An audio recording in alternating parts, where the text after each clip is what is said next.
Dr. Mike Simpson, giving your life to helping others. So Mike, husband, father, Airborne Ranger, Green Beret, emergency medicine physician, BJJ Purple Belt, host of the Mind of the Warrior podcast, and best-selling author of Honed, Finding Your Edge as a Man Over 40, shares his journey of starting medical school at the age of 36 and dedicating his life to helping others. He talked about the challenges he faced during this transition and how his military training and mindset helped him overcome them. Mike also talked about his book, where he shares his personal experiences and insights gained from his time in the military and his medical career. The book serves as a guide for individuals who are interested in pursuing a career in medicine or are looking for inspiration to overcome obstacles in their own lives. Furthermore, Mike has also established and created a supplement store and websites that provide resources and information on health, fitness, and even self-defense. These platforms aim to educate and empower individuals to take control of their physical and mental well-being. Throughout the show, Mike emphasized the importance of mental resilience and the role it plays in both military operations and everyday life. He shares practical tips and strategies for developing mental toughness and staying focused in challenging situations. This episode of the Straight Talk Mind and Muscle podcast offers valuable insights from Dr. Mike's unique perspectives as a former military operator turned doctor. Listeners can gain a deeper understanding of the military community, learn about the challenges and rewards of pursuing a career in medicine, and discover practical advice for improving their own physical and mental well-being. You can find Dr. Mike on Insta at Dr. Mike Simpson,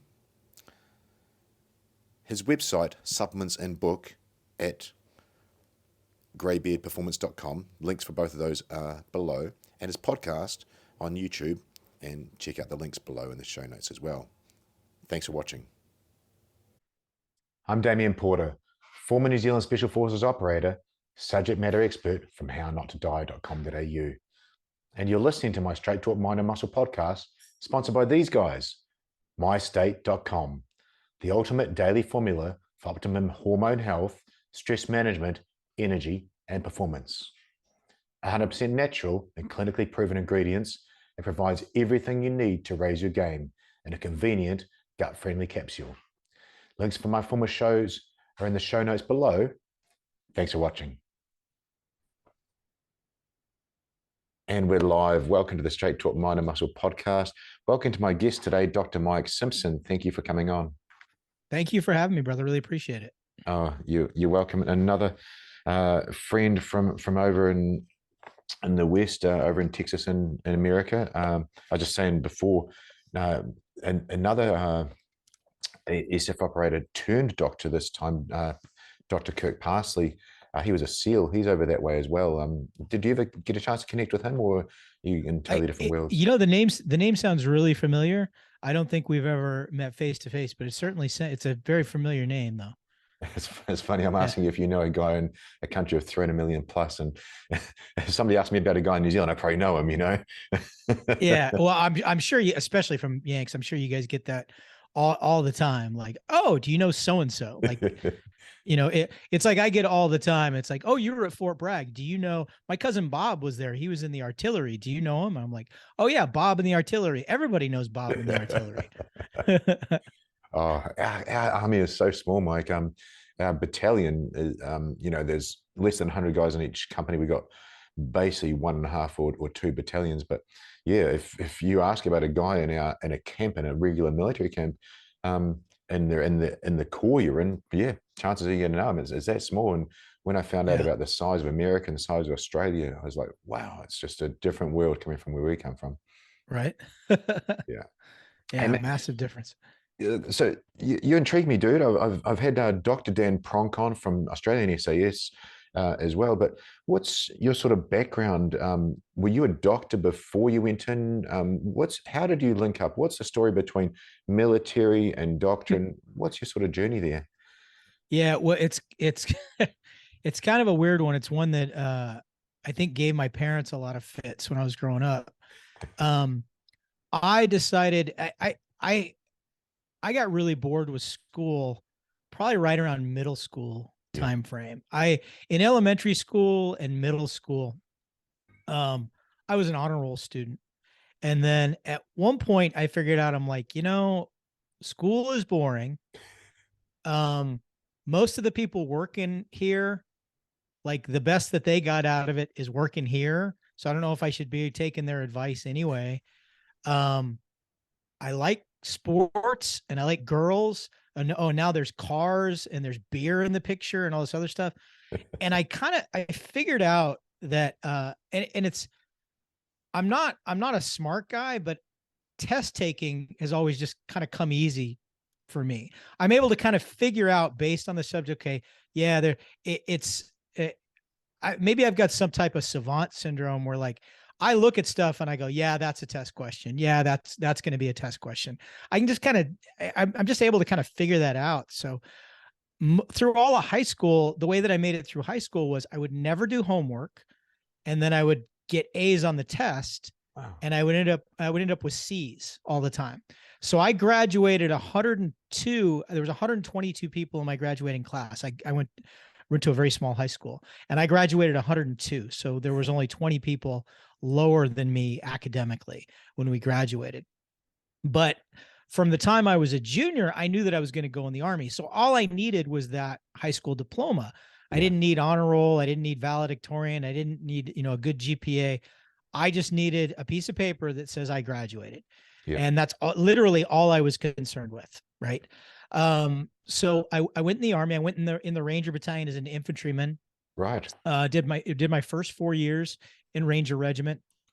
This was in the 1980s, during the Reagan administration. So I was sandwiched right between Grenada and Panama. So I missed both of those. Oh, wow. That's tough.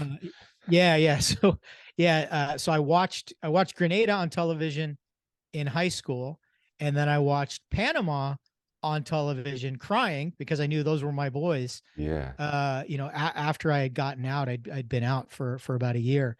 So, but I had stayed in the Guard. I was in the Special Forces National Guard unit.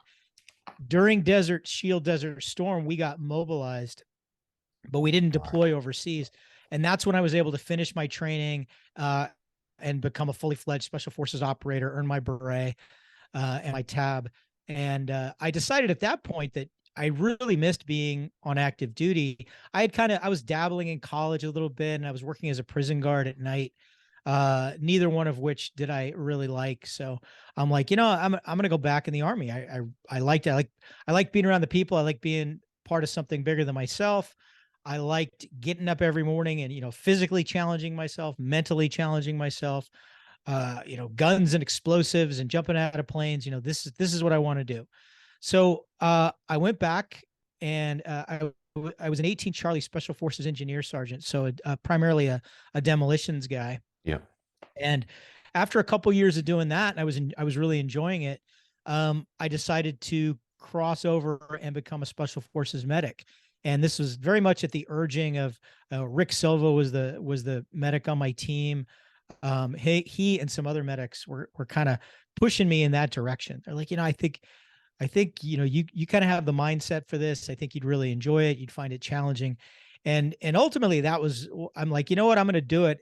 But I wasn't thinking of doing it because I'm like, wow, I have this altruistic thing where I want to heal and I want to help people. That was not my mindset at all. My mindset was, this is going to be really hard, so I want to try it. Yeah. Challenge. And it really wasn't until I was already doing it that I realized, wow, there's a tremendous amount of reward in giving your life to healing others. And I got really caught up in that. And that was the point that I decided that my path forward was definitely going to be in medicine. I didn't care about being an SF team sergeant, although I did deploy once as a team sergeant. I didn't necessarily want to go to the warrant officer course like a lot of guys do, or make sergeant major. Yeah. I'm like, I want to do something in medicine. So that's when I started realizing, okay, now I'm really going to have to go to college, and I'm going to have to be serious about it, not blow it off. And I need to actually learn the material, and I need to get good grades, because I'm either going to go to a PA program or I'm going to go to med school. And the Army kind of decided for me that was going to be med school, because the Army PA program at the time, they had a cap on the number of years in service that you could have, and I exceeded that. So I went to medical school at 36. I had 17 years of service at the time, 11 of it as an SF operator.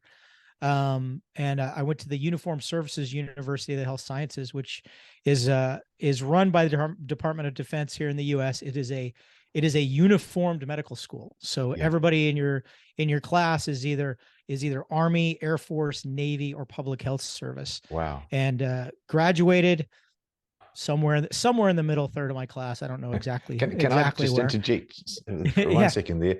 There's some there's a question that I've heard very often, and it's, what do you call a doctor who finished last in his class at medical school? Yeah, it's doctor, just like everybody else. Yeah. The only reason now that is true, but the thing where that will get you, if that's what you're, because that's how I made it through high school, right? Yeah. It is, as long as I graduate, it doesn't matter where I am. But in medical school, where that will come back to bite you is in getting picked up for residency. So if you want to get into a competitive residency, and see what ended up biting me is I knew that I wanted to do emergency medicine. And at the time, emergency medicine, especially in military programs, was the most competitive specialty. Typically at that time period. And the cool thing was this, even at the height of the global war on terror, people knowing that emergency medicine was the most deployed specialty. So, the odds of you, if you were in emergency medicine, you were going, maybe if you were an ophthalmologist, maybe you could get by, or maybe only do one deployment. Same with a gynecologist. Maybe you can kick that can down the road. But if you were EM, you were going, and you were going with most likely with a maneuver unit, right? You were going to be in an infantry unit, be in a CAV unit, or in a special operations unit. And my goal from the beginning was to get back to the community, because my thought process being, when I was on a team, when I was an operator, I'm only 5'6".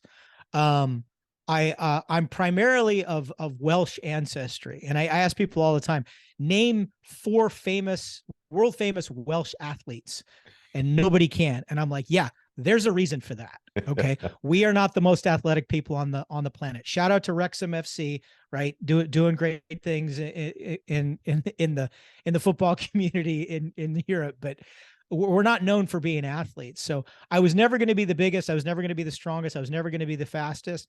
Sometimes I could outshoot everybody. Depends on the day, but I knew that where I could give the most was, I figured out that I was pretty good at taking care of sick people. And I knew that I could give the most back to the community in that regard. So being an EM physician, I knew that I could be integrated back into the community as somebody who knew what the SF medics were trained in and what they needed to concentrate on, what kind of missions were being performed, what kind of medical help that they needed. So that was my goal from the beginning. And I knew I had to do EM to do that. So I did 3 years of EM residency. And then I was really fortunate. I got selected for, we have one tier 1 medical special mission unit in the US called the Joint Medical Augmentation Unit. And I got picked up for it right out of residency. Wow. Is that I heard the term voodoo medic thrown around. Voodoo medic. That's I think that comes a little bit more from the civilian side. I know there's a couple of different social media accounts, that voodoo medic, voodoo doctor, voodoo medicine, stuff like that. But I think that's a little, definitely in the same wheelhouse, right? It's austere type stuff, tropical medicine, jungle medicine type stuff. Yeah, I know Dan Pronk talked about it in one of his books, a phenomenal book actually, that is his latest one. Like I said, Australian. He was an interesting cat. He was a doctor, and through the military, he went through SAS selection, and passed SAS selection. But didn't go on to do the training. The people in charge pushed him off. They were, doctor, we'll keep him as a doctor. So he's probably one of the only prior doctors that's gone on to pass selection. But he talked about voodoo medicine, literally these guys in the battlefield, the medics, the SF medics, in that very niche role, bringing people back from the dead, as it were. That was phenomenal, and it's very tough to lay out your own sort of map without a whiteboard sometimes, and you did it really, really well. I've got a couple of questions, and I've interviewed a few guys, Pat Mack and Shrek and those guys that have gone from Ranger to SF. You were a Ranger originally, then you went on to the National Guard, but is that when you did your Special Forces selection and training? Yeah, I was in 20th Group. So here in the U.S., there used to be 4 reserve component Special Forces groups. Right. Used to be 2 reserve and 2 National Guard. Now there's only the 2 National Guard, so 19th and 20th groups. There used to be an 11th and 12th group also that were reserve groups, and those were done away with in the late 80s. Yeah. But the great thing about it is it attracts a lot, guys who maybe were in the 82nd or in Ranger Battalion or even in SF, and they want to get out and pursue something else, but they still want to kind of scratch that itch. And there's actually now it's stood up now that there are some other ways that they can do that in the special operations community as a part-timer as well. But at the time, those were the options that were available to me. And I knew that I was looking very closely at that. At the time, there were some National Guard and reservist reconnaissance units. Yeah. Some of them referred to themselves as Ranger units, even though they weren't affiliated with the Ranger Regiment. Right. So there was that option, or going into 20th Group, which was, I lived in Georgia at the time, and that was in Florida. So to me, that was the logical choice. For a couple of years when I wasn't qualified, I would show up to drill and go through training either with a team or with a group of us that were not qualified. They called us the NQPs, the non-qualified personnel. So we would do events to kind of get us ready to go to selection. And then it was when we got mobilized, kind of a funny story. So I actually, I was in college. I had just finished finals. We got mobilized and they said, okay, we're going to go up to Fort Bragg, and the NQPs, you guys are going to get about 6 weeks to train, and 6 weeks of solid training, because we know you're all coming from your jobs and from school and from we call Fort Living Room, your cushy life. We're going to give you 6 weeks to train up, and then you're going to go to SF selection. So I'm like, oh, this is going to be great. Get up every morning, do PT, eat good Army chow, plenty of recovery time. We'll have a good training program, and then I'm going to be more than ready when I go to SFAS. Well, we got on the buses and we got to Fort Bragg. We moved into our barracks, and the very next morning they said, hey, there's going to be a bus outside in 10 minutes to take you guys to selection. Wow. And we're like, what about the 6 weeks? And they're like, no, this was like a Wednesday. It was like a Tuesday or Wednesday. They said, nope, there's a selection starting on Monday, and because of the war, they have all kinds of empty slots. So as long as you have a current physical, you're going to start on Monday. And they're like, don't worry. If you don't make it, we'll give you time to heal up and we'll send you through again. No so way. they ended up sending like 18 of us all into this selection class, and 3 of us made it at the end. me, a guy named Trip Brents, and a guy named Bob Kern were the only 3 that made it from our battalion. And I was pretty broken when it was over. I was really pleased with myself, but that's one of the most broken times I think I've ever been in my military career. And then I did have a little bit of heal up time before I started the engineer course, though. It's interesting you said that, because I was thinking 6 weeks to train up for selection, trained by SF operators, is like luxury, because New Zealand and Australia and British SAS, it's 100% individual, 100%. I mean, you sort of know what it involves. It's all individual training, so you may have got it wrong or things. And the ones who get it through, I guarantee they get through on mental toughness. They get through on that mental selection, and that's clearly what you did, because you said that's the most broken my body's ever been, suggesting you realized at some stage that your brain could keep going and your body could just endure. I think the number's 8 times more than your brain can. Your brain can just keep going. Yeah, I had by the end, about midway, not quite midway through, it was towards the end of what they call individual week. I got a really severe, what they call a grade 3 ankle sprain. Yeah. And it was, my ankle was just, it was black and purple, just Oh, streaking all up one side of my leg. And I basically held my ankle together with tape. And then because I was favoring that ankle, I got a stress fracture in my right foot oh, because I was slamming it down. I was putting more weight on it. yeah. And then as that foot started to hurt, I started limping the other way. So then I ended up on the same side where the ankle was sprained. I ended up with a stress fracture on that side as well. Oh, man. Yeah, I was just I didn't even want to stand for long periods when I got out of SFAS. It's We're they speaking- offered me they We're offered me speaking the same crutches for language. I've got graduation. one of these things at the moment, a moon boot. Oh yeah, Yeah. those so- are quite a joy, aren't they? yeah. Yeah. It Man. sounds like something the listener. I mean, we get some military-minded people on the show, but it is a very broad show. It sounds really dumb when someone says, you know, I damaged this ankle and then I got a stress fracture and so on. But from your words, Mike, could you please explain why it's important to put someone through the crucible of that, why that, and how that relates to the job of a special forces operator on the Mhm. ground in a war zone? How does that relate, please? Yeah, so you absolutely have to select all, whether we're talking about Australian SAS selection, whether we're talking about the Brits and their SAS selection, and all, there's a lot of cross pollination between all the different selections. I remember when I was getting ready for SFAS, there was a documentary. I don't know if you see it. It's called The Quest for the Golden Road.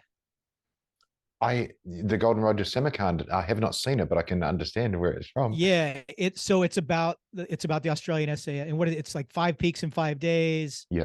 and the team events and all the other stuff. So all of them, what they're looking for is basically somebody who's a self-starter that's going to do the right thing without external motivation, right? That's the big thing. Because in most military schools, right, you start to fall behind. There's somebody yelling at you, right? Mhm. Your peers might be pulling you forward. There might be a cadre there in your ear saying, if you don't keep up, we're going to drop you. There's none of that in SFAS. It's, before every event, all you hear is you don't know the distance. You don't know that, a typical event, they say this is a set distance of between 3 to 6 miles. And they don't tell you what time they want you to do it in, exactly what the distance is. You know how much weight you're carrying going into it on your back, but you don't know how much the ammo crate they make you carry or the bag of sand they make you carry. You don't know how much you're adding to it. You don't know when you get around the corner if you might put that down and pick something else up. So there's a lot of unknowns there, right? So it's mentally, it's people that aren't equipped to be a self-starter, self-motivator, they don't have that discipline. They're going to quit because they don't know how fast they need to go. And a lot of times we had people, I've seen people go to SFAS and fail. And they said, well, I knew enough about it that I knew that there was like a long road march coming up in a couple of days. I knew this was coming up. I knew that I still had to have gas in the tank. So I was pacing myself. And they don't want that. They want you to give 100% every time. And they have it all figured out. They've got the equations down, right? They know that you are going to be worn down and you're going to slow down. They're not surprised when in the 26-mile road march on the very, very last day, when you're moving slow as mud, they're not surprised by that. They know that your body is broken down. And really the 26-miler at the end, they'll tell you this. If you've already made a terrible display throughout selection, if you all of a sudden turn on the gas and just smoke all of your classmates on that 26-miler, that's not going to get you selected. You're a sandbagger, right?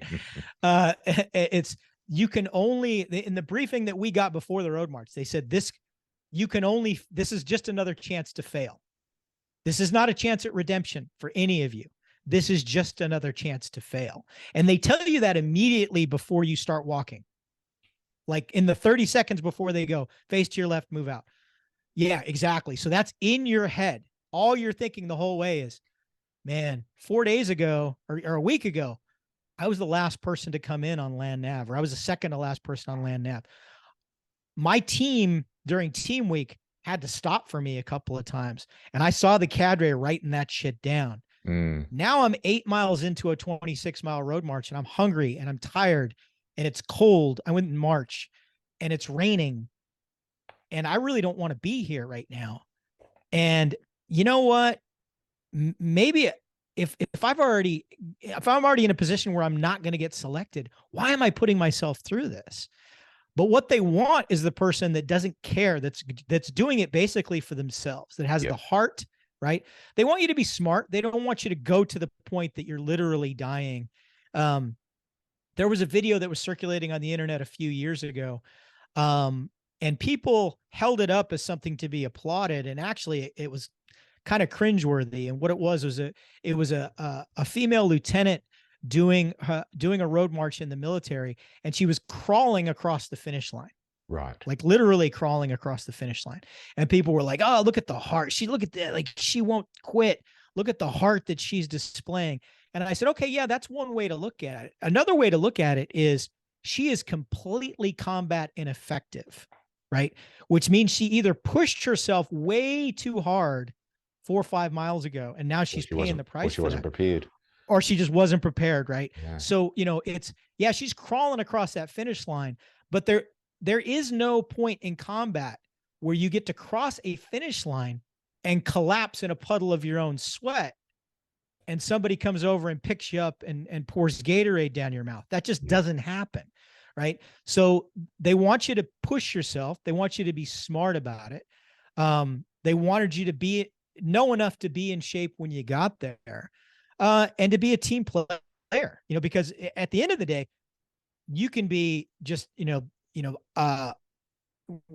I don't know what you have the Iron Man, what the Iron Man Ultra, all these levels of these competitions. You could be one of those guys, but if you don't pass what we call the 2 a.m. test, right, you can't get along with anybody. Yeah.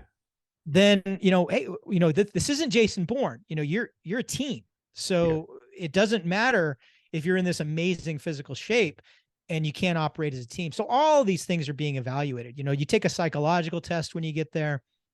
They look at your aptitude scores.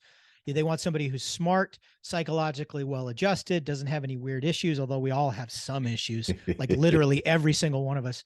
A team player, leadership potential, and physically fit and able to think on the fly under pressure. Because the fact of the matter is, when you get into combat, there's no, I'm going to step out of bounds and have something to eat.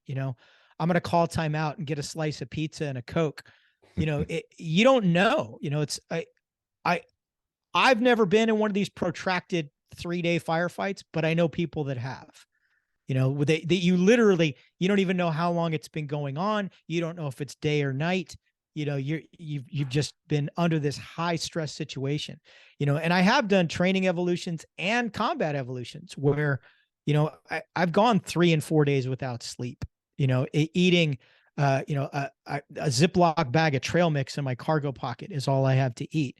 And you got to be able to keep pushing yourself. You need to not lose your temper. You need to still be able to think under pressure. All these things are extremely important.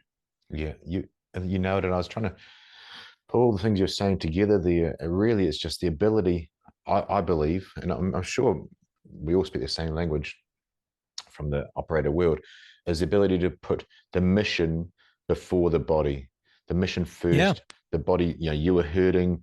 You were talking about the stage there in selection when you were cold and tired and didn't want to be there. Then you talked about in combat the sleep deprivation and the hunger. It's, that's happening, and that's not very nice, but I can still keep going because the mission has to come first. is really, that's why we put people through those selection processes. Are they going to put themselves first, their little bit of luxury and not feeling pain, or are they going to put the mission first and just essentially grip themselves up and get it done? And that's really what it's about. You mentioned something there about that person having the word in your ear 30 seconds before you do the march. Mm-hmm. You know, they're trying to put all those things in you under training into your brain, those doubts. It made me think back to some training we did. Have you ever slid down elevator cables before? I haven't slid down them. I've climbed up them. Oh, wow. With Prusik climbers. Awesome. So not fun. No, there's not much around. We had to do this training for high-rise training, and the two instructors, one of them's a Victoria Cross winner, and the other one was very cheeky, but had a poker face. And just before I leaned out in the elevator shaft, so I don't want to give away too much, I'm trying to make sure it's right, but basically you're leaning out of this elevator shaft, and if you don't then have a leap of faith, literally, and grab onto the cable, you're going to plummet to the bottom and die. And just as I come up, he goes, "Right, Porter, you know what you're doing here?" I go, "Yes, staff." "Okay, you know if you don't grab that, you will die." It was the last things he said to me. You got to put that behind you and go, "Okay, I accept that, and that's a thing, but the task is grab onto that thing." So yeah, got to compartmentalize it and get the job done and do it really, really well. Yeah. Did you ever see, there was a show that was really popular here in the US in the 1970s. It was called Kung Fu. Yes, the Grasshopper. Yeah, Grasshopper. Yeah. So there's an episode in that where Master Po has Grasshopper walking back and forth on this little like plank, right, to learn balance. And it's only like 6 inches off the ground, right? So he has him do it. And he says, "I want you to do it until you can do it without any fear of falling off." So he's like, "Okay." So he does it. And he goes, "All right, come with me." So he takes him to a room and it's the same plank, and it's going over a vat that's like bubbling. And he goes, "So this is a vat of acid. So if you fall in there, you will die." He goes, "Now you've done this 100 times. You know you can do this. I want you to walk across the plank again." So he starts to walk across the plank, and all he can think about is this vat of acid under him, and he falls. And come to find out, it's not acid. It's just water, and it's not even quite boiling type. It's like warm water. Yeah. And he falls in, and he swims to the side, and he gets out, and he's like, it wasn't acid. And he goes, "Right. You know, the purpose of this lesson was to show you your body can do what your body can do, but your mind will get in the way. Fear will get in the way and will sabotage you." And like you said, you have to compartmentalize that. And I was on Jeff Gonzalez. I should put you guys in touch. You should really have him on. So he's a former SEAL who's very active in firearms training here in Texas. And I was on his show, and he asked me, he said, how did you do, what was your perspective on how you did all this dangerous stuff in the military? And I said, no matter what it was we were doing, I always told myself, somebody's done this before and they're alive. And if it was totally if it was just outlandishly dangerous, they wouldn't let us do it anyway. Right. The people in charge know what they're doing. They have a safety plan. I'm just going to put my confidence in that. And it wasn't until I became a more higher ranking individual, that I became a jump master and stuff like that I started to realize maybe that's not always the case. But maybe this shit's a lot more dangerous. But I'm like, no, I'm going to keep convincing myself, and that's literally every time. It's like, somebody's done this, they're alive, it's going to work. Yeah. I have a greater chance of surviving this than I do of dying. So I'm just not going to think about it, and most of the time that works, and then 2 months out of free fall school, when you find out that your free fall instructor who had thousands of jumps died in a jump, that's a cold water moment for you, but you can't dwell on those moments. If I stop doing everything that I know either somebody got seriously injured or got killed doing, I wouldn't I wouldn't do anything. I'd play video games and that's it. And to tie that whole thing in a bow, really, it's the stuff we do is dangerous. And even if you all you did was training, you didn't deploy in combat and so on, jumping out of a helicopter, holding on with nothing but your hands, is dangerous. I remember I had it's called a Broco torch, as you probably know what that is, but an oxygen cylinder on my back, a big one, a D size, Yeah. and A big and explosive device. Yeah, exactly. So we jump out of the tower, which is our mock-up for a helicopter on a fast rope, and the boys are down there with fire extinguishers waiting for me to blow up.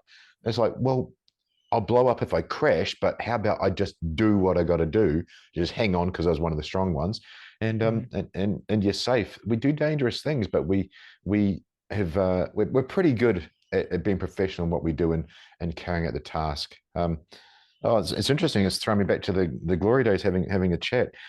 I'm now intrigued. It's a great segue because you've gone from operator mindset, and which is so hard to leave behind because it's an identity and it's literally instilled in you. What was it like, please, to then leave your life as an operator to then becoming a doctor, leaving that behind? Or was it just enough of a time on the trigger or a time on under a parachute to keep you sane? For me, I think because of the job that I got right out of residency, it still kept me close enough to that lifestyle that I didn't feel fully disconnected. Right. And you get a lot of appreciation. At least I got a lot of appreciation from the operators when they found out what my background was. Yeah. I got treated a little bit different than other doctors did. That's, when they find out, oh, he did 4 years in Ranger Battalion and he did 11 years on a team. Yeah. Why don't you come out with us tonight? We're going to put you in the stack. You're going to go out on the objective, that's, so you still have enough. I'm still getting the adrenaline rush. I was on free fall status as a physician. I was kitted up, I was still fast roping and, stacking up on doors and going into buildings and going out in objectives and getting shot at and doing all that stuff. And it's, a lot of that had to do with the fact that, there's always that little initial feeling out process, right? When you get attached to a unit, you get attached to a squadron or a troop or a team. And they're like, okay, well, he looks like he's in decent shape. I wonder, and his kit's not all falling off of him. Okay. He's carrying his weapon properly with his finger off the trigger.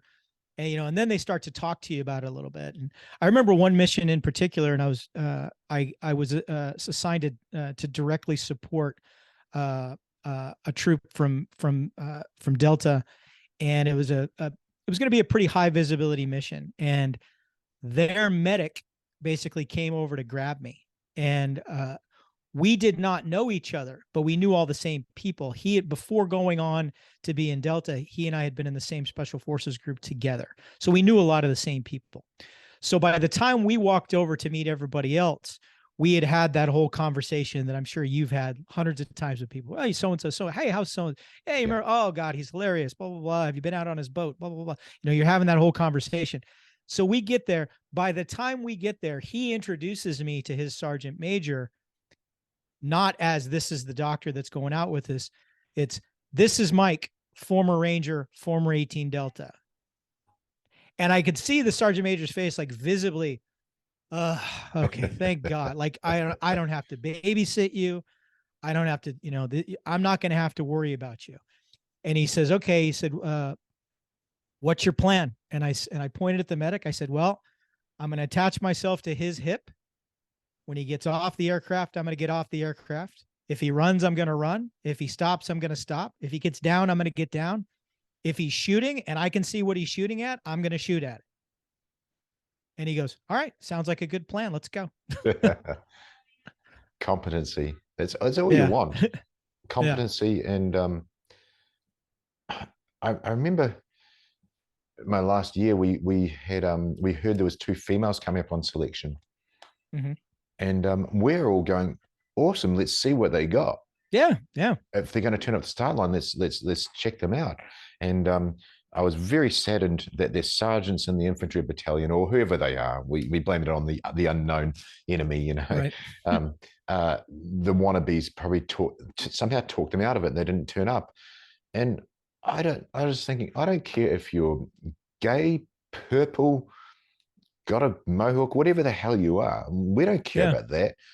If you have passed and are competent beside me, let's go, you know? Yeah. And I remember the CO one day, he came in, we're doing a training cycle, and he was chatting away, Lieutenant Colonel. He's like, I have to swear in this one. He goes, I don't give a fuck what your hair's like or what you're wearing. As long as you can do that when I tell you to, that's all that matters.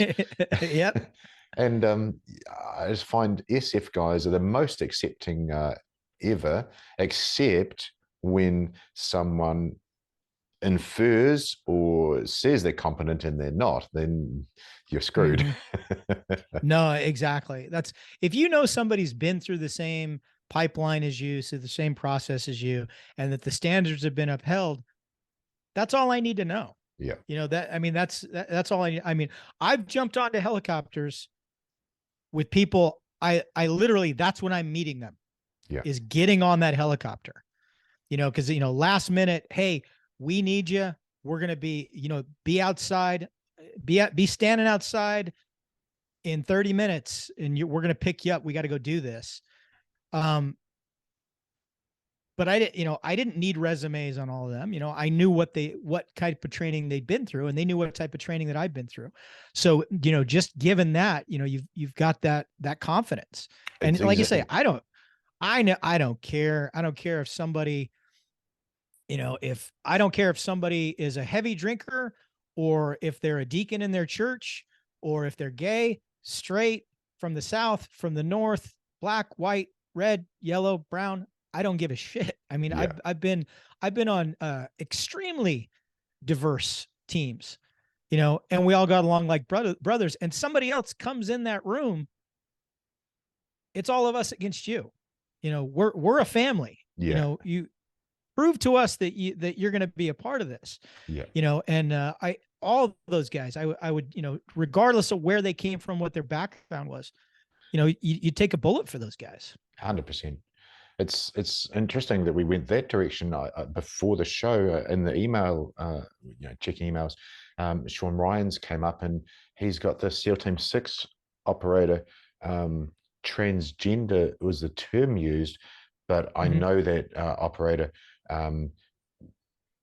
did a transition to a female, from a male to a female, and now has transitioned back. And I'm really interested to hear the show. But I did see a small trailer for it, and Sean's like, "Oh, I've been trying to set this up for ages. I'm so excited." It's a perfect example of where we're at. You're not judging that person as a chauvinistic male, not hierarchy, entity of different people would. You just go, "Oh, that person's doing that thing." Okay, you're judging them differently. But I digress, because I want to get. Just to say something really quick about that individual, and his name, it's he again now. His name escapes me, but he told a story about when he was on the teams, and a lot of SEALs do that. A lot of SEALs will live on a boat, right? It's fairly common, right? Is because it's cheap, right? And you don't have to. You pay the slip fee for the year. It's not like rent. It's not you don't have a lawn to mow, all this other stuff. So he was living on a boat, and after hours, when he was home alone on his boat, he would wear women's clothing. Oh wow! And put a wig on, right? And he said one time, one of his buddies stopped by unannounced and just walked in, is like, "Hey man, and this was a guy who lived at another boat slip, right? Yeah. And he's like, "Hey man, you got any beer?" And he just went and grabbed himself a beer, and he said, "I'm sitting there in a dress with a wig on and makeup." And then cracks a beer, and he looks over at me and he goes, "Huh. You might not want to let everybody find out about that." But he didn't give a shit. Because he'd been to combat with him. He's like, "I don't give a fuck what you do. I've been shot at with you. I've stacked bodies with you. I don't give a shit if that's your thing." And Yeah. nobody does. It's if you're competent at your job, as long as we're not having to lower the standards for you or make special exceptions for you, as long as you're not making everybody else tiptoe around you, because that's the thing. And I'm sure I'm not sure. I know that SAS is the same way as American SF is you rag on each other mercilessly. You're always 100%. giving, you're always giving each other shit, right? You're always making Oh, jokes, cracking on each other. I had a team sergeant used to call it chafing nuts. He goes, yeah, let's, you as soon as you get on the road, you're chafing nuts. You know what somebody's weak point is, you're needling them on it, right? And as long as you can mix it up with everybody else on that and do your job, nobody cares. Nobody cares. and if you're derogatory, you're that guy that's always screwing up this one way, but you're still competent. It's not derogatory in any way. It's just his thing, Yeah. That's that's amazing. We gone down the route, and yeah, I can just see exactly that guy saying, "Hey, don't let everyone know," and doesn't care in any way, shape, or form. Um, I I do the how not to die guy stuff, but long story short, I've taught special forces unarmed combat for self-defense for like 22 years. I had a guy come to me, Mike, about 3 years ago, 51 years old, Buddhist parents. He's like a spin doctor for for politicians, whatever. So he's great with words, gay and in the LGBT community. And so for all that time, he has known and thought that he could talk his way out of something. Long story short, into the car park after an argument, opened his door to get in, and this male has gone and it wasn't good. So he's realized, shit, I can't talk my way out of it. And he was so reticent about coming to see me. He's like, he said he spent like 2 weeks. Oh, click on the website and no. It took him 2 weeks to finally come to see me. And I don't really want to do this. Long story short, as soon as he met me, I'm like, well, I'm just provide the product. I don't care who or what you are. Let's meet you where you're at, and then just train. And as it turns out, I'll be training that whole LGBT community because they are actually quite at risk. They're extremely at risk. There's actually a local Krav Maga place here in Austin, right? That's doing the same thing. They're doing classes specific because they are a group that is it's potentially the target of a lot of violent hate crime. Yeah, and they 100% need to be able to defend themselves. Yeah, and also the last people that would actually train in that as well. Yeah, but yeah, I'm the same way. I work, sometimes I help out as a defensive tactics instructor for law enforcement, and I'm only a purple belt in jiu-jitsu, but occasionally I get, the professor's not around and I get snagged to teach the basic class. And I don't care as long as I'm not teaching somebody who is going to use it to go home and commit domestic violence against their spouse or their kids. Yeah. Right. Or use it to rob people. I don't care. And I think I'm of the belief 100% that every person, if you're a person who goes out of your home, you need to know how to defend yourself, and it sounds like that's what that individual kind of found out the hard way. Yeah. Because there are people out there that don't care. They don't care if you've already given them your wallet. They don't care if, they don't care if you sympathize with their plight. They put them in that position. They don't care how nice of a person you are. You're probably running into them on one of their worst days. And, you don't know what contributed to that. And I've been in situations where, I'm trying to be cool with people, but they just want to fight, and some people take the kindness as weakness, and that kind of, makes it cyclical. Some they're just angry. They're just angry and they want to just keep going. They want to the natural conclusion to this is doing the gravel dance, and that's what they want. The gravel dance. I watched what did I see last week? Because people send me videos of this stuff all the time now, and I can't show a lot of them because I don't want to focus on that fear stuff. But there was a Australian UFC fighter and he's gone and broken up a fight where two males are hurting another person. Didn't see that part. But what you did see was these two males then turn on the one, I'll get the angles right, turn on the one UFC fighter. Mm-hmm. And he was cool because he knew there's two guys, he was going to do it pretty well. One guy just kept on coming at him, and he gave him a slap. He did a Will Smith on him. Like he totally knew what he was doing. That didn't work because the guy was ready to go. The guy's angry. And so he went him again. So the guy knocked him, and he goes down, and his mate comes in a little bit. When this guy, because he wasn't knocked out, gets up, he goes to go him again. He's literally been slapped. That's a very big warning sign. He's been knocked down, and then the UFC guy clean knocks him out with one kick to the head, knocks him out totally. And luckily the guy didn't strike his head on the ground and be damaged. But you're totally right. When some people in the police, we call them mad, bad, or sad. These guys are mad, and they're a little bit bad. And when true violence happens, it just can't keep going until you stop the person. And it was amazing to see exactly that. And the guy, you can't talk a way out of that in any way, shape, or form.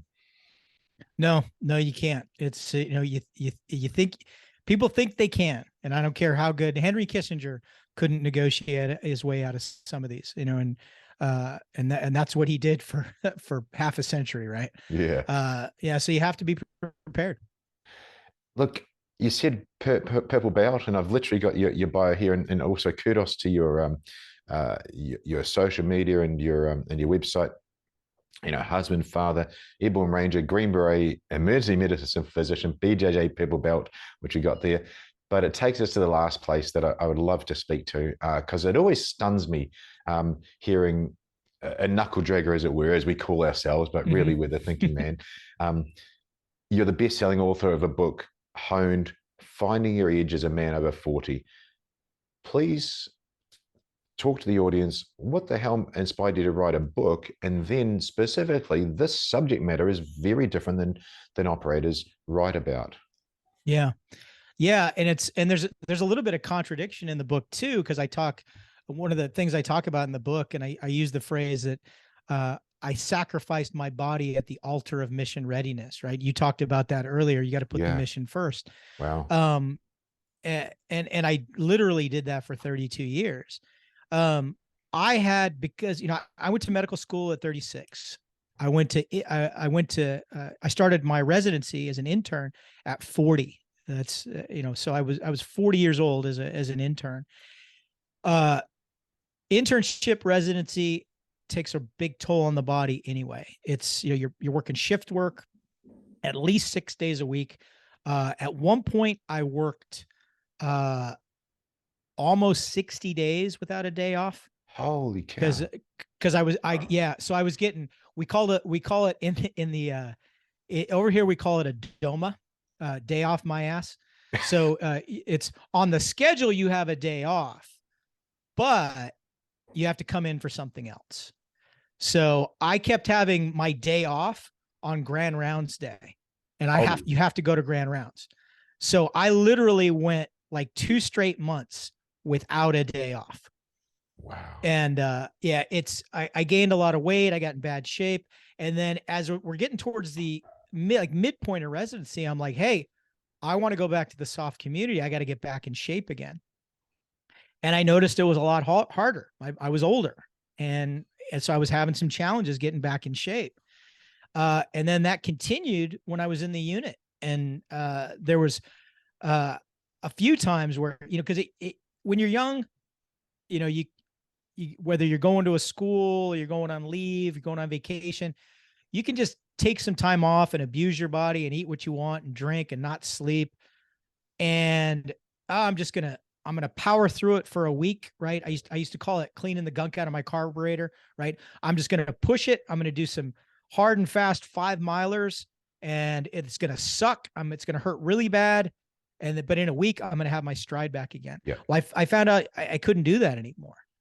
So I had to start looking around for better ways. And that meant seeking out expertise, right? Yeah. Talking to people who really knew exercise. And the good news was, because of all this medical training, I already had a lot of that info. So I just had to kind of plug it into my own lifestyle. And I started doing that.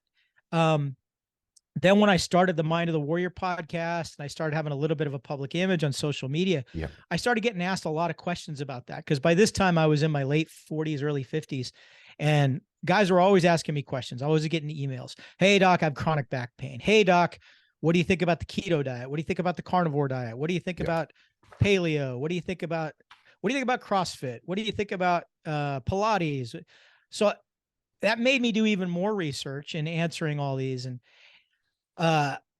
oftentimes I would think to myself, it'd be really great if when I get these emails, since I've answered these questions like 20 times already, if I could just send them a link and go, look, I've already answered all these questions. But it didn't click for me until I made the decision to write a book. I actually was going to write a completely different book.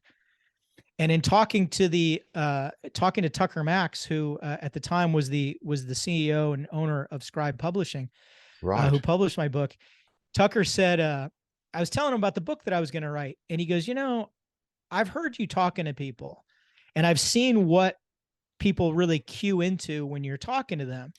And it's not what you're talking about. It's all this fitness for, dudes, trying to be hard in their 40s and 50s and beyond. Why don't you write about that? And I was like, well, you know what? I've actually kind of already written that between the podcast episodes and the emails I've answered.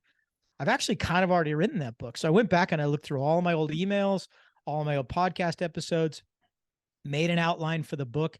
And then I was able to kind of churn out the book between 4 to 6 months because I had all the groundwork already laid for it. Yeah. And in writing it, it really helped me get serious about my fitness again and take a really close look at the science, if there was science to back up the things that I was doing. Because I knew that once I put it in print, people were going to call me out on that. If I made mistakes, I was going to get called out. When I went on Mike Ritland's podcast, and Mike fucking called me out because I talk about canola oil in there, and he fucking called me out on canola oil, and I was like, hey, all right, I get it, man. Not everybody likes canola. I'm sorry. I was trying to give healthy alternatives. Maybe I should have just left that one alone. And then I ended up going, I don't know if you've ever talked to Max Lugavere, if you follow him. I ended up talking to Max about it. I go, hey man, what's up with canola oil? He goes, well, it's 50-50. But I digress. So a lot of things are like that. And I just pause? Yeah, go ahead. Not tangent off. I just want to interject. I love going to actual science symposiums and doctor symposiums, and you ask them a question, they so often go, well, it depends. Yeah. Because it depends on the context. So when that person that you're talking about is 50-50, it's a common thing. And so you've got to then get your best educated guess sometimes. Yeah. And you have to recognize that, that this information is constantly evolving. And I talk about that in the book, what we thought was a good exercise program when I was in my 20s. And I'm not just talking about the military or civilians. I'm talking about professional sports teams. If you look at what an NFL team did in training camp in the 1970s and 80s, it looks nothing like what they do in training camp now. Nothing at all. And in the military, it was the stupid shit that we did that we thought was good physical training in the 80s was just ridiculous. We were just tearing ourselves down. Yeah. So you have to take a hard look at that. And it's, it was, you talk about the answers that you get in science. That was one of the big problems that I had that I personally had during COVID was on both sides of the COVID issue. Everybody was trying to put everything into black and white categories. Everybody's trying to make everything fit into boxes.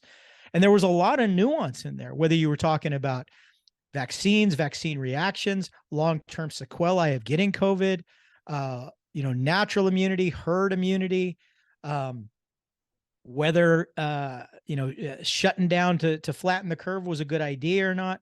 Well, I have to pause you there and add to that. I interviewed Kirk Parson on this exact subject, like yourself, highly skilled, highly educated. He went, listen, this bunch of people saying A, this bunch of people saying Z, I can't figure it out in the middle of it because these guys are super respected. These guys are super respected. Hey, what are you going to do? Who are you going to believe? What are you going to believe? Yeah. Yeah. No, it was really challenging. And the sad thing is, I don't think we've necessarily learned from that, because people are still doing it. It's like people, at the end of the day, you have to decide, would you rather learn something, or would you rather be right? And people are Wow. so caught up on, like, I want to be right. The people now that, recently we had the thing about, it's looking more and more like this was a lab leak, and that it was man-made. And so, see, I was right. Everybody's coming out of the woodwork. I was right. I was right. They just want to be right. And it's like, okay, well, that's great. What is that at the end of the day? What is that going to get you, other than you get to pat yourself on the back? Okay. Yeah, you were right. Okay. That doesn't mean you win every argument from here until the end of eternity, because you literally flipped a coin on that one, and you came up guessing it was going to be heads. It doesn't work that way. And this is the scientific community has a lot of, I will say, has a lot of in-house cleaning to do. Yeah. After what we've gone through during this pandemic. And unfortunately, it's kind of always been that way. I had a colleague who I think said it best. They said, the bullshit that we've been going through in medicine for decades, if not longer, of, well, we think this is going to work. Oh shit, that's not going to work. We think this is going to work. Oh shit, it's actually going to harm people. We've been going through this as long as medicine has been a thing. Now it all got played out on the public stage, so you basically got to see in real time, but in my career in medicine, it's, don't give beta blockers to heart attacks. Oh no, definitely give all heart attacks beta blockers. Okay. Oh, don't give beta blockers to some heart. Okay. Now don't give beta blockers to any heart attacks. And then now, okay, maybe we're giving beta blockers again.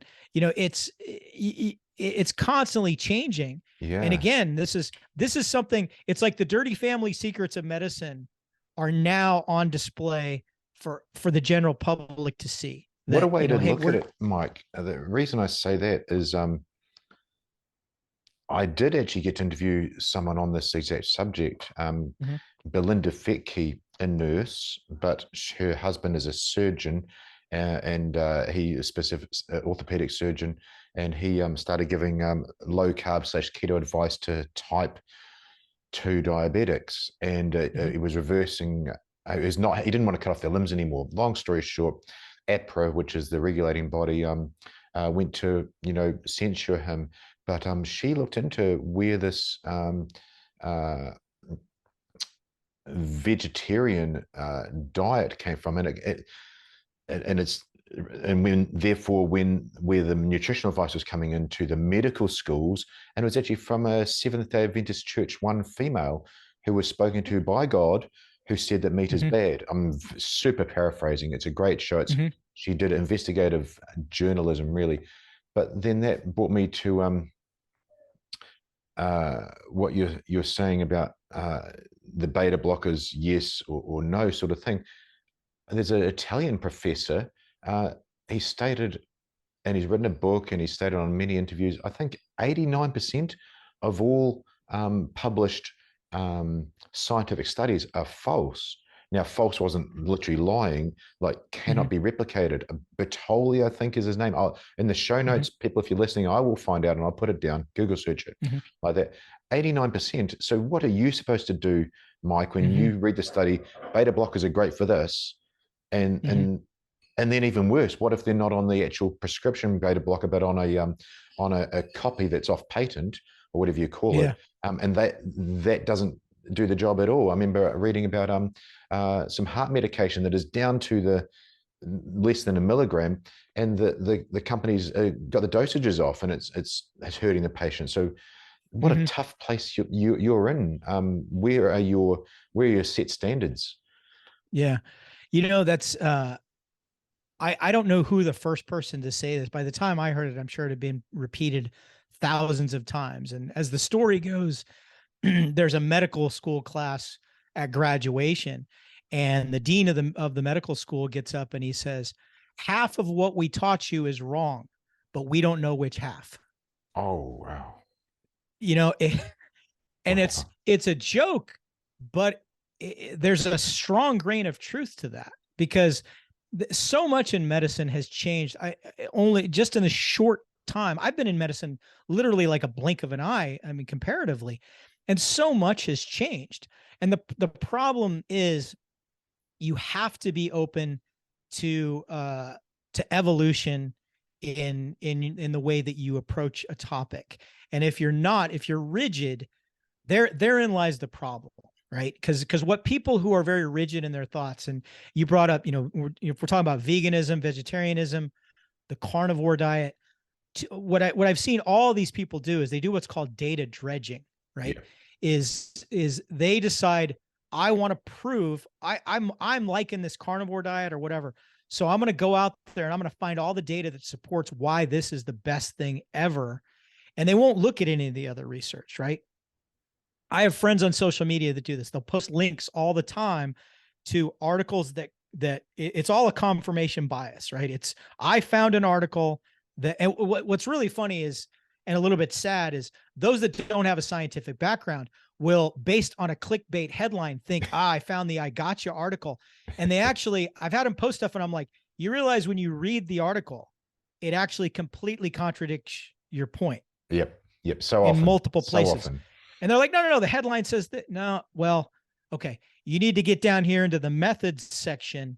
And that's clearly not what they found, right? That's a bullshit headline. Yep. And, people have to be open to change. And that's a lot of these proponents, they've wrapped up their whole identity oftentimes, and oftentimes their livelihood in these positions. So they've got so much inertia in this position that they just absolutely don't want to budge from it, and that's years ago. I was, I don't want to say I was preaching keto, but I was a much bigger advocate of keto than I am now. And I still think it has a lot of merit. I don't push it as much as I do. And I haven't been on keto in a very long time, because some new data has come out, and I don't think it's sustainable necessarily for the long term, at least not for everybody and not for me. I thought the data was about 10% of people that are on that diet can sustain it, just off the cuff. That sounds like a pretty good number. And you mentioned type 2 diabetics. I think there are a lot of people, because there is a lot of environmental and lifestyle components to type 2 diabetes, yeah, but there are genetic components as well. So people, especially if somebody is kind of slipping into that earlier in life, they're probably somebody that can benefit from a keto diet. But I think, you have at one end of the spectrum, you have vegans, and at the other end of the spectrum, you have these carnivore diet folks. And I've never had a conversation with either that didn't end up with them basically data dredging and trying to just throw that in my face. Yeah. And it's like, well, for every study that you show that says that everybody should be on this, I can come up with 5 that show that they shouldn't. Right. And that's true for anything. We saw this a lot during COVID. We saw it whether we were talking about vaccines or ivermectin or hydroxychloroquine. People would go out and they would find an article that the Henry Ford study on hydroxychloroquine is probably my favorite to talk about, because it came out like gangbusters, and McCullough and Malone both jumped on it that this is the best study ever. And then as soon as you read it, you're like, okay, there's a huge selection bias in here. They didn't account for confounding variables in here. Their p-value is a pile of dog shit. Like, this is not a good study by any metric. Mm. And even the authors ended up having to come out and say, yeah, this is not a good study. So yeah, we should probably just do more studies. And unfortunately, that's how medicine is. Oftentimes you do studies just to find out you need to do more studies. Well, just to tie that in a knot, and didn't see that coming, which is great. I love the organic shows. That's why I've got about 0 questions when I put my notes down. The HMB. So let's for the listener, let's transfer it to a supplement, which is probably worse in many ways. There's a supplement called HMB, and one study came out showing it had greater muscle building effects or anabolic effects than anabolic steroids. One study. And the creators of HMB, all the creators, they hang their hat on this study, and they're making, it would be at billions now. It was at millions. And I think 20 times they've tried to replicate that study. Not one person in the world could replicate that study. But rightly so. The people that have it can put that study out, and then the reverse of that, creatine. So I'm saying HMB doesn't work if you didn't read between the lines there, audience. Creatine, one of the most widely researched supplements and widely published for success supplements in the world for what it does.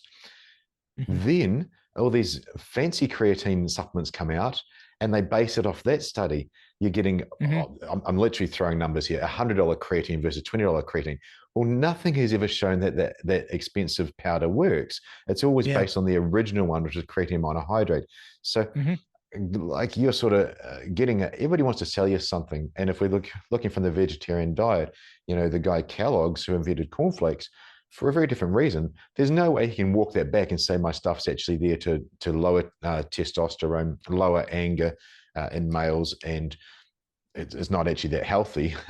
But that's one of the reasons it was invented. So vested interests then brings me to what an awesome thing it is here to hear you, Mike, and other SF operators. Kirk's a great one. Dan Pronk's a great one. For me, we tend to reverse engineer stuff because all we care about, Mike, is what works. What's the result? Kirk, his operators were going, I'm not sleeping, I'm addicted or strung out on Ambien and antidepressants. He reverse engineered how the hell to get sleep. And as an orthopedic doctor, that's not his wheelhouse. You're reverse engineering, literally in your book there, Finding Edge as a man over 40, what the hell was going right and wrong, and let's reverse engineer that, not let's just go and listen to the clickbait headline out there. It's really, really cool to see some common sense applied to these worlds. Yeah, I appreciate that. And it's, one of probably the greatest compliment that I've ever gotten as a physician. And it's the most common compliment. I get a lot of complaints as a physician because I tend to be very blunt with people. But the compliment that I get the most from patients and patient family members is, thank you for explaining that. No one has ever explained it to us like that before. Whether that's, why they need to get their blood sugar under control, why they're in chronic pain all the time, why their back pain won't get any better. And I tell them, I say, the reason that I'm good at explaining things is not because I'm smarter than my colleagues. It's actually because I'm dumber than my colleagues, because this is how I had to get through medical school. When they would tell me something, I had to go, okay, that's like the master cylinder in my car for my brakes. That's how that works. Okay. All right. I always had to come up with a way to explain it to myself. Yeah. And because I can do that, like literally when I go into a patient's room and I'm explaining, I'm literally just thinking out loud. I'm not going in there going, all right, I'm going to dumb this down because you didn't go to medical school. I'm going to go in there. I'm thinking out loud, and I'm literally telling you what my plan for treatment is in the exact terms that I think of it. This is for my benefit as well as yours. And that helped me write the book as well, because it's like, I know how I need to be talked to. So I think I know how I can talk about these things. And like you said, I didn't go into anything, whether it was nutrition, supplementation, exercise. If I would have written that exercise chapter 10 years ago, it would have been a totally different chapter. But I went into it, with an open mind, going, hey, what I'm doing is working for me, but I want to do a little bit of research. I want to find out why it's working for me. Like you say, the reverse engineer portion of it. Yeah. Why is this better? Why is it better for me to do strength before I do my cardio as opposed to the other way around? Why are rest days important? Why is a deload important? Nice. Why do all these things help me out? And so I had to look that stuff up, and it helped me appreciate my own program more. And it helped me kind of put it into words for everybody else. And most of what I put in the book, except for canola oil, I still stand by 100% today. It's, people ask, are you going to do versions as time goes on? And I absolutely will, but I'm really proud of the fact that, the book's been out a couple of years, and There's nothing in it that is just so 180 degrees and inflammatory that I would need to come out with, a supplement to go, okay, sorry about that, or anything like that. It's a good base. I was thinking some of the exercise stuff is as relevant today as it was then. I interviewed Eric Hinman, Ironman, we've done Kona and those things, and now he's more into the wellness space last week. And he talked about the MAF training, which, please, people, look it up. And when the show comes out, he explains it really well. Again, in our terms, Mike, which was great. But what it is lower heart rate training for endurance. Arthur Lydiard did that in New Zealand, the best endurance coach in the world. The East Germans back in the day studied him. The Scandinavians, I'm trying to think which country, the Dutch studied him and then hired him. He did all these experiments on himself in the 70s, which came off Percy Cerruti in the 50s, which then harkened back to a Russian interval training officer, a military officer, Zatopek, who did interval training. And interval training was not very good, and the long endurance training was really good. And it's 2023, but if you look back at those strong bases, it still stands the test of time. I want to just throw something in there that jumped in my head, really for the listeners, and I hope that you know it, is the idea that taking testosterone injections causes an increased rate of prostate cancer. Now, that's in a lot of the medical field, that's a known thing. That's a given. That's an absolute. I spent 2 hours listening to the actual experiment on that, which I think was in the 50s, and it was done on 4 people, and 2 of them were discounted. So the study was done on 2 people, and one got cancer and one didn't in some way. It was horrendous that is now accepted fact or dogma from a poor base. And that's what the point I'm making, preaching the choir with you, Mike. But, have a firm base. What you did great with your book with things is going to stand the test of time. But also, if you don't know where it came from, with that poor base of the prostate cancer example, it's not real. It's based on the emperor's new clothes. Yeah, that's like the landmark study that caused silicone breast implants to be taken off of the market was, I believe it was 25 women, no control group whatsoever. Oh, wow. Just 25 women who had silicone breast implants. And do you know what landmark medical journal that study was published in? Not at all. Vogue magazine. Oh no. Yeah. Yeah. So it was basically a survey that Vogue magazine did of 25 women who had silicone breast implants, who the selection bias in there was a lot of them probably already had some type of access to somatization disorder. And that's basically what all their symptoms can be attributed to.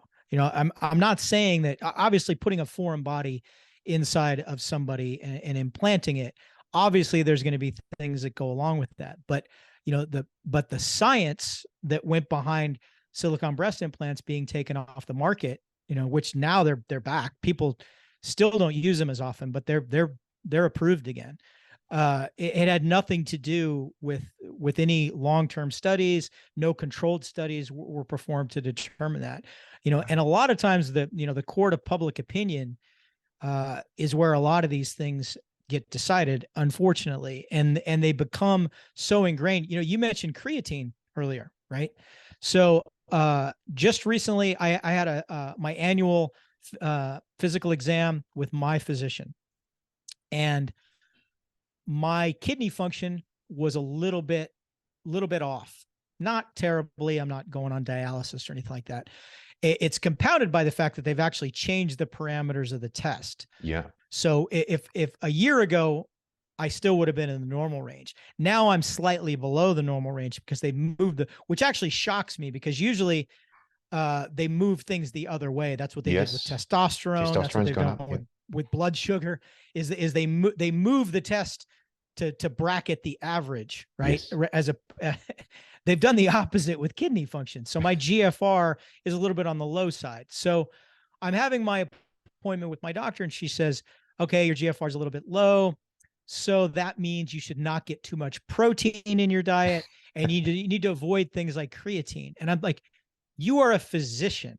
Like, the myth of creatine somehow being related to kidney function, that has been debunked so many times. Yeah. But it's like you said, it's completely ingrained in the culture now, Yeah. that just rolls off the tongue, right? Yeah. That's just looked at as dogma, if you will. And that's the problem with medicine. You know, medicine. I haven't worked a shift in an emergency room since early in COVID, and because I've been pursuing other stuff. I wouldn't even consider going back to an emergency room at this point, because even in a 2-year span, things change so much. I would have to play a lot of catch up, because there's things that standard treatments for community acquired pneumonia is probably not what it was a year and a half ago. Yeah. The evidence-based medicine approach to managing a stroke or a heart attack are slightly different. Our parameters for giving lytics are different. A lot of things are different. So it's, medicine is changing all the time. And again, just because of COVID, people got a glimpse at that ugly underbelly of what that really looks like. But that's what it's like all the time. Thank you so much. And it was just really great to hear that from your mouth, your take on it. And obviously we didn't prepare that in any way, going there in that way, but it's literally lifting the veil. Absolutely stunning. Two things to finish up on. One, I I always said I was going to start the show with this, but it throws people off too much. There's something that that I like to do with guests, is do a 2-word check-in. Now, the Americans thought I said chicken, and the Aussies, I don't know what the hell they think I said, but it's a check-in. And what it is, Mike, is give me 2 words, 2 feeling words of how you're going now. I'd like to check in with you, and then I'll explain why I'm going to do that as well. 2 feeling words, you said? Yeah. Yeah. I would say the 2 that come to mind are comfortable, which can be considered a bad word in a lot of circles, right? Because I've kind of gotten comfortable, but I am at a point in my life where I'm comfortable. And also the other one that I would use is optimistic, right? Wow. I've got some irons in the fire. I have a new supplement coming out very soon that I'm excited about. This is the year that I'm really gonna put a lot of effort into my supplement company and go a long way with that. And I just yesterday I ordered a new podcasting table and a new camera. I've taken a long hiatus from my podcast, but I've decided that I'm going to revitalize it, and that'll probably be sometime in the late spring, because I want to have all of my ducks in a row before I do it. But I'm very optimistic about what I'm going to be doing as an entrepreneur and as a podcaster / influencer in the years to come. I love that. And thank you. Actually answered the question before I asked it. That was the next part I was going to, as to why I was asking that. One of the reasons, one of the angles was about your show. So that's phenomenal news. I'm very happy to hear that you're picking up that the reins there, and really excited to talk about your new supplement. I'd love to find out more about that down the track. And yeah, what you do, I have an angle when I go and interview someone. I don't write show notes down unless I'm actually supposed to be interviewing in night soon. So I thought I'd better do some preparation. But the angle was you sort of wear your heart on your sleeve, and you can tell from social media that you do that, but you're passionate, and that's what we sort of are, those sort of people. And I think you put it there as giving your life to helping others. That's clearly what you do. And it's not blowing smoke, which amazing where that term comes from as well, from medicine. Yeah, exactly. Look that up. Imagine if we listeners. still did that. Yeah, crazy. Yeah, it's really cool to see what you do, Mike, and it's been an absolute honor to have you on the show, to speak to you, to get to meet you, and to share your story with others in such an organic way. It's really, really cool to watch, and keep doing it. And I'm looking forward to watching it grow more. Thanks, brother. I appreciate it. Definitely when I get the podcast kicked off, I want you to be my first international guest. Oh man, that's awesome. I got no idea what I'll talk about, but thank you so much. If you're willing to, you got up at 6 a.m. to do this. So if you're willing to get up at 6 a.m. ish, or maybe we can do it a little bit later. We can do it in evening my time. Well, we got to tell the story then, if we're going to go that way, because we are knuckle draggers. You know, you're a highly educated doctor. I've done a few things, but so 6 o'clock in Australian Western Standard Time is a day later than your time. So I got up 2 days for this. Oh, so I got yesterday. That's Oh, so I forgot all about that. That there is a date difference. Yeah. I had the time right. And well, we both had the date right, but we didn't realize we're in different dates. Yeah.